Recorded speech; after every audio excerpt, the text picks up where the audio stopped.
And once again, welcome to everybody. So glad that you're here today. As we are in the second to last week of our Not a Thing series, we will wrap this thing up next week. Now, we've been at it for almost 3 months now, which is longer than I expected to go, but I kept finding verbs that I thought, oh, yeah, we need to do that one.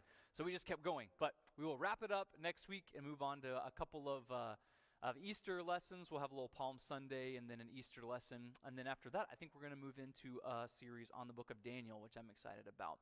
So stay tuned for that and some more details coming forward. But today, again, our second to last lesson in our Not a Thing series. And what we mean by not a thing is that sometimes it's easy to talk about Christianity as a thing, as an entity.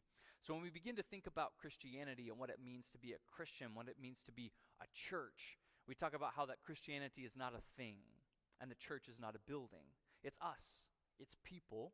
And in particular, it's people who live a certain way. It's people who do certain things.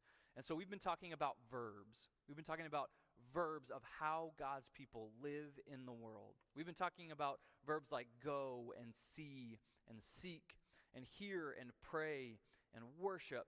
And today we are going to talk about giving. As God's people, we are called to be a generous people. We are called to give. Anybody remember in the early 2000s when the frozen yogurt places had their heyday? And there was a frozen yogurt place on every corner. You could pick your place, whether it be Orange Leaf, or I think there was one called Menchie's, or there was another one I had written down, Pinkberry. They were all over the place. You would walk in, and there would just be this wall of like 15 to 20 different frozen yogurt flavors.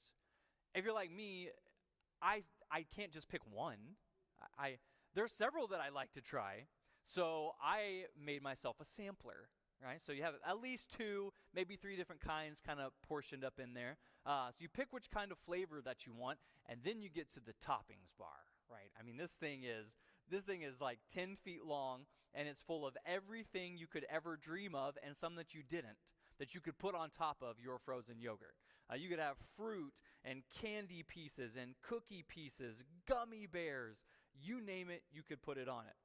And if I had trouble picking a frozen yogurt flavor, I for sure had trouble picking toppings. So I wanted to try a lot of them. So, a little bit of this here, a little bit of that there.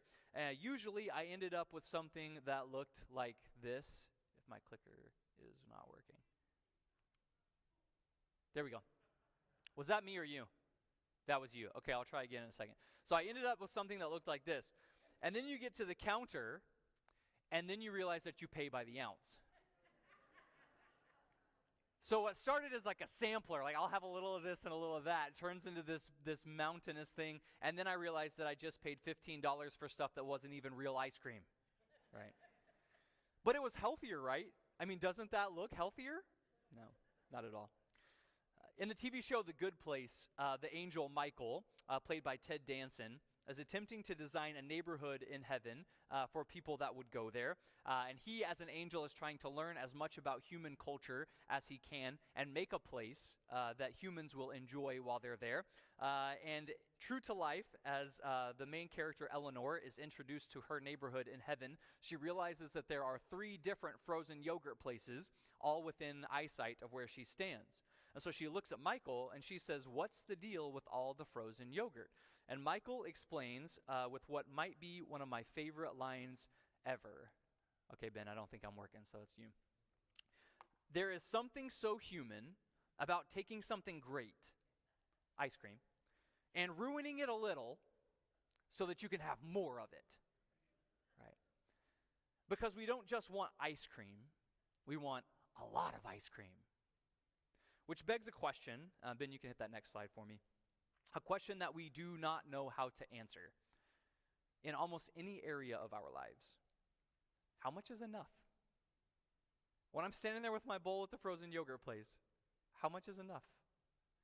Take that question in your mind and go throughout your week and watch it play out in the world around you. We don't have any clue about anything. We have no idea how to answer that question. How much house is enough? Don't look in my closet because I'm going to ask how many pairs of shoes is enough. I don't know the answer to that question. Ask the kids how many toys are enough. How much ice cream is enough? Every week I see an article. How much do I need to retire? We don't know. How much is enough? And we don't know the answer to that question because largely we live in a world dominated by the principle of scarcity. We live in a world dominated by the principle of scarcity. There are limited resources. There are a bunch of people needing or wanting those resources. And so when we have access to some of those resources, what do? We grab them. We pull them in tight. We write our names on them in Sharpie so everybody knows whose they are.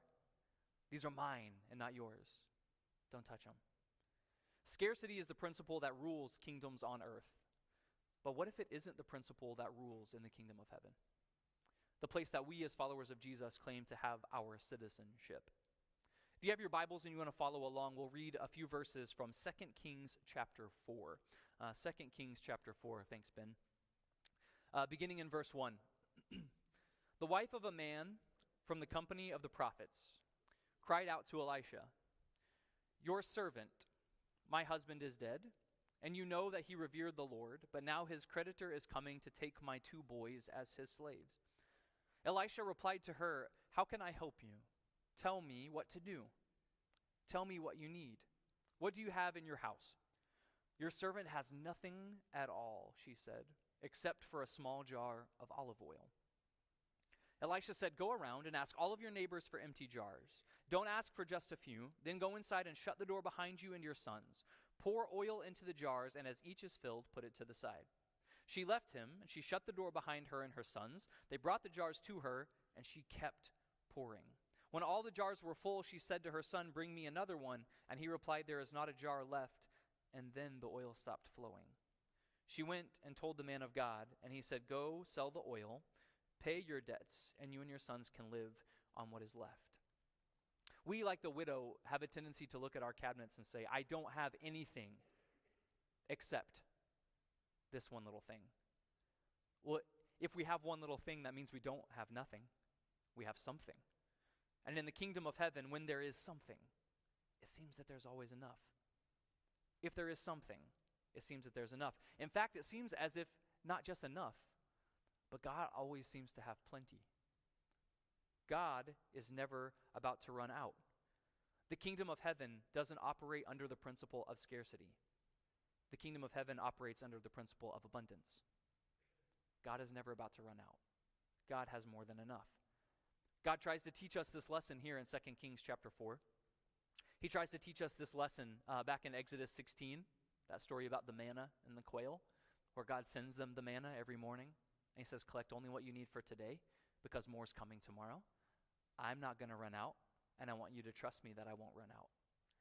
God tries to teach us this lesson in John chapter 6. In John chapter 6, it's getting late in the day, and there's this big crowd of people gathered there. And the disciples begin to worry that there isn't any way to feed everyone. Andrew finally speaks up, and he says, "Here I found a boy with 5 loaves of bread and 2 fish. But how far will they go among so many?" And to that, Jesus answers in John chapter 6 and verse 10. "Have the people sit down." There was plenty of grass in that place, and they sat down. About 5,000 men were there, sub-parentheses, plus women and children, so a lot more than that. Jesus then took the loaves, gave thanks, and distributed to those who were seated as much as they wanted. He did the same with the fish, and when they had all had enough to eat, he said to his disciples, "Gather the pieces that are left over, and let nothing be wasted." So they gathered them, and they filled 12 baskets with the pieces of the 5 barley loaves left over by those who had eaten. Andrew says, "There's not enough." The disciples look around and look at all these people and say, "There's too many people, and there's not enough food. What are we going to do?" Jesus prays, and Jesus starts divvying it up. Not only do they end up with enough for everyone, they have leftovers to take home. Each of the disciples gets a to-go box, a reminder of the fact that God does not run out. We may look at the situation and say, "There is not enough," and God says, "I don't believe that. I've got something else that I can do." And they each take a little basket home with them. The kingdom of heaven is not defined by scarcity, but by abundance. And in a kingdom defined by abundance, we don't have to hoard. We can share. We can give. One of the most consistent calls on God's people from Genesis to Revelation is to be a giving and generous people. But why, we might ask? If God lives in the kingdom of abundance, why does he need my stuff? Why does he need our resources? What are we doing here? Why does God need us to give? Number one, 3 reasons I'm going to propose today. Giving is an act of faith. In fact, giving might be one of the purest acts of faith that we could exhibit in our modern world. Let me tell you why. If I have faith that God is who he says he is, if I have faith that God will do what he says he will do, if I have faith that God will provide, then I don't have to hang on to it anymore. I can freely give. I can let go. Is my faith rooted in God's provision? Or is my faith rooted in my little stash of resources with my name written on them? In whose kingdom will I put my trust? In which kingdom will I pledge my allegiance to? Scarcity or abundance? It will be one or the other. Jesus teaches this explicitly in Matthew chapter 6, that these two kingdoms don't coexist. Matthew 6:24, no one can serve 2 masters. Either you will hate the one and love the other, or you will be devoted to the one and despise the other. You cannot serve both God and money. God says scarcity and abundance are 2 kingdoms that exist, and we can't do them both at the same time. To which will we pledge our allegiance? Giving, then, is a declaration of which kingdom we believe in. Giving is an act of faith, and in our world based on consumerism, it sure seems like it's a pretty important act of faith as well. Number 2, giving is a reminder of where our blessings actually come from. This echoes Terry's prayer a while ago. It also echoes the song that we began our worship with today, the doxology. Praise God from whom all blessings flow. Do we believe that? Do we live it? Do we live that God is the source of all of those blessings? James 1:17 says, every good and perfect gift is from above, coming down from the Father of the heavenly lights, who does not change like shifting shadows. Every good thing comes from God. Praise God from whom all blessings flow. In Matthew 25, Jesus is going to teach us this with a parable. He will teach that there's a wealthy master, who comes to his 3 servants, and he is about to go away on a trip. And we're told in Matthew 25 that he entrusts his wealth to those people. Now, a couple of things. First of all, he entrusts it to them. He doesn't give it to them. He entrusts it to them for a time. Also, the text does not stipulate how much. In fact, it just says he entrusts his wealth. He gives it. And he says, I want you to take care of this while I'm gone, with the implication being that when I come back, you have to return it. And so, we learn in this story, we are stewards of the gifts that God has given to us. God is loaning them to us. He is entrusting them to us while we're here. And in the end, we return them. We don't get to take them with us. They're not ours forever. They are God's. From him we receive, and to him we give them back. The act of giving reminds us that the blessings we have are just that. They're entrusted to us. They weren't ours to begin with, and they won't be ours later. They are from God. And number 3, giving is a reminder that we are community, and we are in community. This place where we sit now and can look at each other and our community as a whole. We are community here, and we are in community with each other and with others. In the book of Deuteronomy, we find a lot of information about giving, in particular, the idea of tithing. If you're going to look up the word tithe, a lot of the references are going to come from the book of Deuteronomy. The idea of tithing is an old church word we still talk about, referring to a tenth, right? A tenth of what we might get, we would return back. The idea of tithing has come for us to almost exclusively be about money, especially in most of us are non-agrarian. We are not farmers, so we don't have a tenth of our crops to give. So for us, tithing has become in a large part about money. So I think we've lost maybe a little bit about what the heart of tithing was about, especially in the book of Deuteronomy. And I think this is the reason why we might ask, why does God care about our money? Why does God want us to give of our money? Listen to Deuteronomy chapter 14, beginning in verse 22. Be sure to set aside a tenth of all that your fields produce each year. Eat the tithe of your grain, new wine, and olive oil, and the firstborn of your herds and flocks in the presence of the Lord your God at the place he will choose as a dwelling for his name, so that you may learn to revere the Lord your God always. Just in case we don't miss that, the tithe was a feast. Okay, we'll keep going. But if that place is too distant, and you have been blessed by the Lord your God, and you can't carry your tithe, because the place where the Lord will choose to put his name is so far away, then exchange your tithe for silver, take the silver with you, and go to the place the Lord your God will choose. Use the silver to buy whatever you like, cattle, sheep, wine, or other fermented drink, or anything you wish. Then you and your household shall eat there in the presence of the Lord your God and rejoice. And do not neglect the Levites living in your towns, for they have no allotment or inheritance of their own. At the end of every 3 years, bring all the tithes of that year's produce and store it in your towns, so that the Levites, who have no allotment or inheritance of their own, and the foreigners, and the fatherless, and the widows who live in your towns may come and eat and be satisfied, and so that the Lord your God may bless you in all the work of your hands. For most of my life, I missed this part. That in Deuteronomy, the tithe is a feast. That we set aside a tenth of what we have. So you bring a tenth of your wheat, and you bring a tenth of your corn, and you bring a tenth of your cattle, and we'll make a feast at the place that God has called us and him to be. And we'll put all these things together, and we will celebrate the provision that God gives us. We will feast and eat together. And every third year, we will give it to those that don't have anything to tithe. And the Levites and the sojourners and the widows and the foreigners, and they will feast. Those who don't have it, they'll get to eat, and they will enjoy the provision of God. Because we are rooted in the kingdom of abundance. We don't have to hold on to it ourselves. We can bring it into the middle of the city square, and we can allow those who don't have any to take part. And we will feast in the name of God and enjoy his provision. We are rooted in the kingdom of abundance. These are blessings that God has entrusted to us.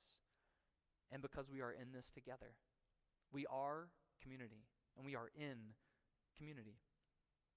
All day, every day, we are surrounded by the fear of scarcity. We invent products to help us hang on to our resources. We attend conventions and read books about how to amass more resources. And all around us are people grasping for any piece that they can get a hold of, to stash away and to hold on to.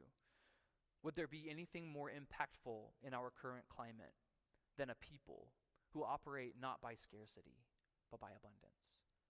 Let me take that to the next level. Would there be anything more impactful than a church that lived not by scarcity, but by abundance?